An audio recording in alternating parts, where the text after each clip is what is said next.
ჩავთოთ ბატონ მიხეილ სააკაშვილი, რომელიც უპასუხებს ჩვენ შეკითხვებს. დავიწყოთ. მოგესალმებით ბატონ პრეზიდენტო, დიდი მადლობა რომ ერთვებით ჩემთან პირდაპირ ეთერში, თუმცა უნდა აღვნიშნო რომ არასოდეს გეცალათ ჩემთვის და აღიარებთ თუ არა რომ ეს იყო შეცდომა ბატონ პრეზიდენტო. მე ვფიქრობ იყო შეცდომა. და ჯობს გვიან ვიდრე არასდროს. ძალიან დიდი მადლობა. კარგით და გცალიათ რომ ვილაპარაკოთ აქტუალურ თემებზე ბატონო მიხეილ. ვილაპარაკოთ, იმდენი ვილაპარაკოთ, დავარდნამდე ვილაპარაკოთ, როგორც ვილაპარაკოთ.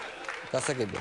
ძალიან ბევრი პატიმარი გაათავისუფლეს პატივცემულო და როგორ ფიქრობთ, ხალხი ამას გაგებით უნდა მოეგვიდოს თუ რაქნას?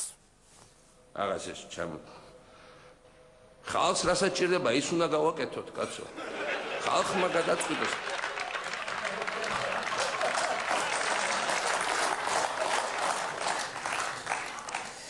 კარგი. და ის მართალია რომ ამბობენ ბენზინის ღირებულებიდან 1 ლარი მიშას ჯიბეში მიდისო.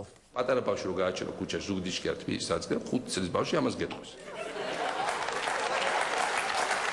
აჰა, და ბატონო მიშა, ამდენი მოქალაქე რო დაუსაქმებელია და ბევრი საზღვარგარეთაა გადახვეწილი იმისათვის რომ ოჯახი არჩინოს. ეს ვისი დამსახურებაა, ვინ გააკეთა ეს? ვინ გააკეთა ეს? სააკაშვილის თავრობამ. და კონკრეტულად სააკაშვილზე რა სიტყვით, რა გააკეთა მან? უხმა გარეწარმა რეზიდენცია აიშენა, აი.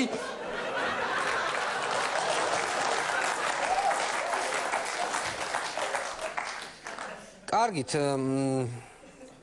ბატონო პრეზიდენტო, ჩემთვის ჰქონდათ ჩაფიქრებული რაიმე თანამდებობა, ეს არჩევნები რომ მოგეგოთ, აი სერიოზული პოსტი ჰქონდათ რამე ისეთი?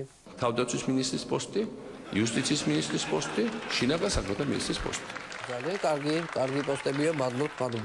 და რადგან მდგომარეობა შეიცვალა, ბარემ პირდაპირ პრეზიდენტობაზე ხო არ ვიყარო კენჭი და თქვენ წინააღმდეგი ხო არ იქნებით პატაცები? მე დავუკრა პირველ ტაშს, ვიქნები ძალიან ბედნიერი.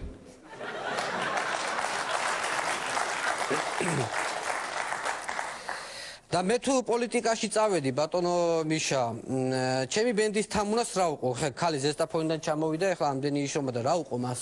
ჯიბეში და ჩავდე 2 კაპიკი და წავა ძალიან ბედნიერი. ხო ყველამ კარგად ვიცი რისთვის არ ჩავშვა, მართლა.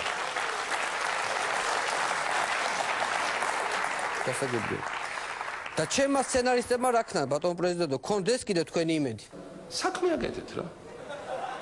საქმე ვაკეთებ, გასაგებია. ანუ აღარ დაგელოდო და გადავიდეთ ოცნებაში?